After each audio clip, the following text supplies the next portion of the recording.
Balangir चांचल्य medical पुराणा परित्यक्त कोठारू मिला शिशु कंकाल तीन नवजातकों कंकाल मिली पाटनागढ़ थाना भैंसा मेडिकल पुराणा परित्यक्त कोठारू नवजातकों कंकाल मिली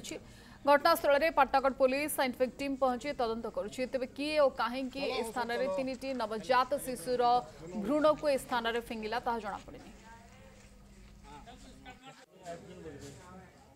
छोट छुआ टाइप लगुच डाउट जहाँ लगुच आज सका आमको इनफर्मेशन आसला जे दुईटा कंकाल पड़ी बोली तो किए किए कहते आगुरी जानी कि फॉर्मल इनफर्मेशन आमको किसी नाला आमको आज जाए तो आमको रिपोर्ट है आम देखिलु पुलिस को इनफर्मेशन देलु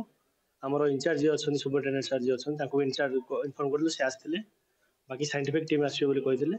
आसटा आमर आम हॉस्पिटल कैंपस मैंने आमर पुराना बिल्डिंग आबेंडन क्वार्टर भितर पड़ता वाशरूम भितर पड़ता वाशरूम भितर आज्ञा ना ना से बहुत वर्ष है आबेंडन ही पड़ी कौन लगुच तो तो आम अंदाज कहवाटा ठीक नहीं बाकी साइंटिफिक टीम आसला जहाँ देखिए